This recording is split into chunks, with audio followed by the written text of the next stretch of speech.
Bismillahirrahmanirrahim. Assalamu alaikum wa rahmatullahi wa barakatuh. Aujourd'hui, on va commencer par la troisième partie du chapitre 1 atomes.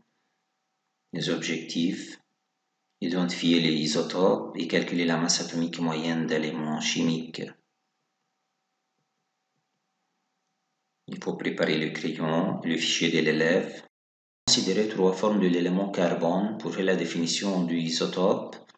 Le carbone se trouve dans la nature sous forme de trois formes qui sont représentées maintenant sous forme de modèles. La forme C12, C13 et la troisième forme C14.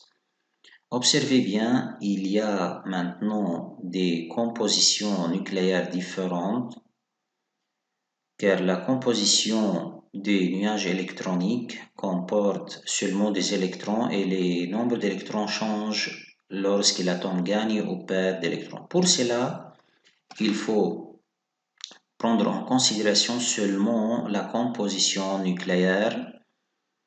Maintenant, dans la première forme, il y a 6 protons et il y a 6 neutrons.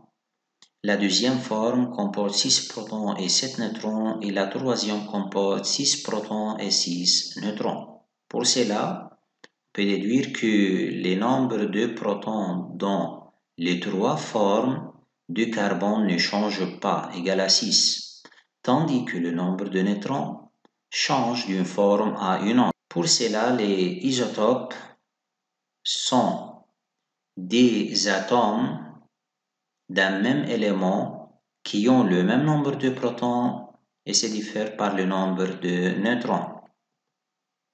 C'est la définition des isotopes. Faire la définition que les isotopes sont des atomes d'un même élément chimique qui possèdent le même nombre de protons mais se diffèrent par le nombre de neutrons. Ou bien on peut définir les isotopes. Ce sont des atomes d'un même élément chimique qui ont le même numéro atomique Z, c'est-à-dire le nombre de protons, mais ils se diffèrent par le nombre aussi de masse, car le nombre de neutrons plus le numéro atomique Z change lorsque le nombre de neutrons change. Dans la nature, les isotopes ont des pourcentages d'abondance différents. Par exemple, l'élément carbone présent dans les tableaux périodiques et se trouve sous forme de trois isotopes dans la nature. Le premier isotope, qui est le plus stable, a un pourcentage d'abondance égal à 98,93%, qui est très stable naturellement. Si on prend le deuxième isotope, le carbone 13, qui est aussi stable, le pourcentage est égal à 1,07%. Mais le carbone 14, qui se trouve en faible quantité et il est instable. Et comment peut-on mesurer ou bien déterminer la masse d'un élément donné? Si on a trois isotopes de l'élément magnésium, par exemple le magnésium 24, le magnésium 25 et le magnésium 26. Si ici, quelle est la masse en unité masse atomique ou bien en U de magnésium 24, de magnésium 25 et de magnésium 26? La masse atomique de Mg24 égale 24U. Tandis que pour la deuxième forme, il y a ici un nombre de protons et un nombre de neutrons égal à égale 25. Pour cela, la masse atomique égale 25U. Même chose pour la troisième forme, la masse atomique égale 26U. Donc la masse atomique correspond en unité masse atomique correspond à la masse des protons et de neutrons en U ou bien le nombre de masses en U.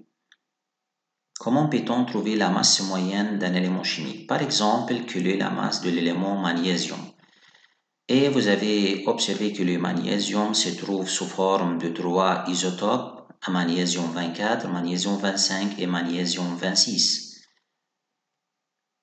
Voici maintenant la masse de l'élément magnésium s'écrit avec ou bien en virgule 24,305, tandis que le magnésium se trouve sous forme de trois formes isotopiques Mg24, Mg25 et Mg26. Comment on obtient cette valeur qui est la masse moyenne? Est-ce que La relation qui donne la masse moyenne s'écrit comme ça, 24 plus 25 plus 26 qui correspondent à la masse de chaque isotope divisé par 3. Bien sûr, non.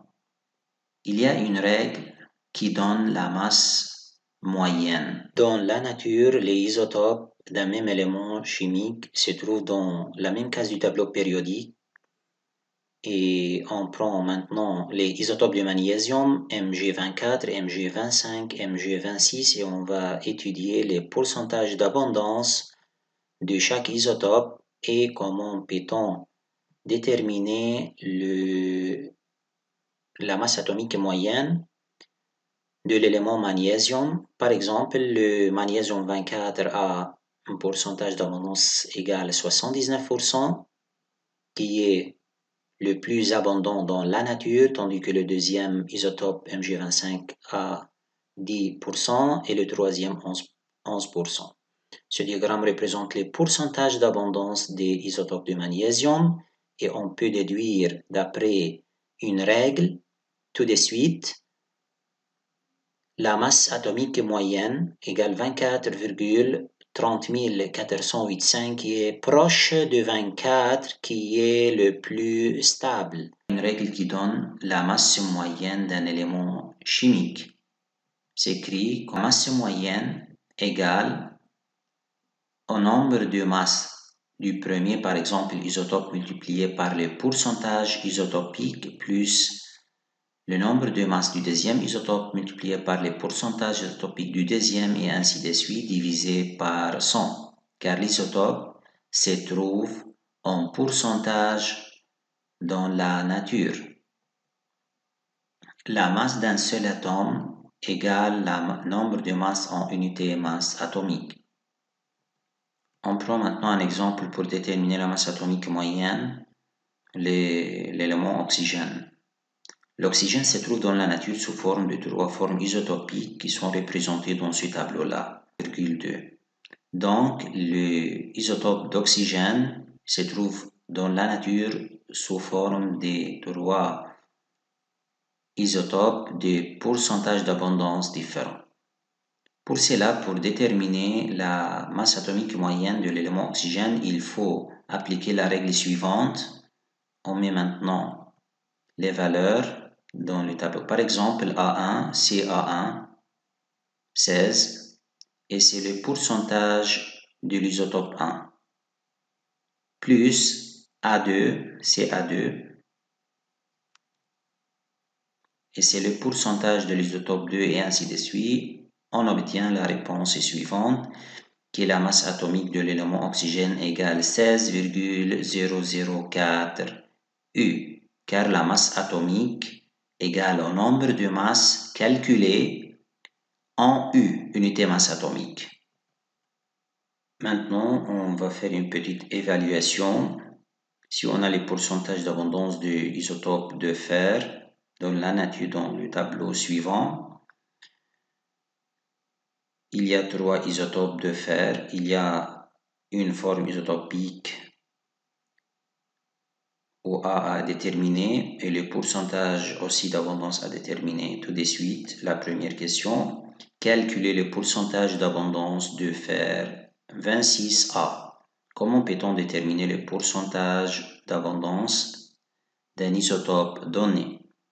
On a les deux pourcentages ici de 2 autres isotopes de fer. Pour cela, on écrit le pourcentage d'abondance totale égale à la sommation des pourcentages de tous les isotopes égale à 100%.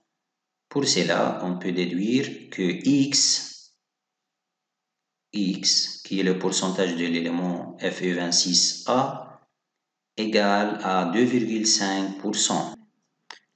La deuxième question, déterminer le nombre de masses A de l'élément fer Fe26A, sachant que la masse atomique moyenne de l'élément fer égale 54,967 U. C'est là il faut écrire la relation qui donne la masse atomique moyenne et d'après les valeurs numériques, on peut Déduire la masse atomique A qui est égale à 56 U par calcul. Et comme vous avez étudié que la masse atomique égale au nombre de masses en U, on peut déduire maintenant le nombre de masse A. Donc, le nombre de masse A de l'élément fer Fe26A égale 56. Devoir pour la prochaine fois, vous devez retenir les définitions des isotopes, la règle qui donne la masse atomique moyenne d'un élément chimique et corriger ce qui reste de la fiche 2 en se référant à la fiche de réponse.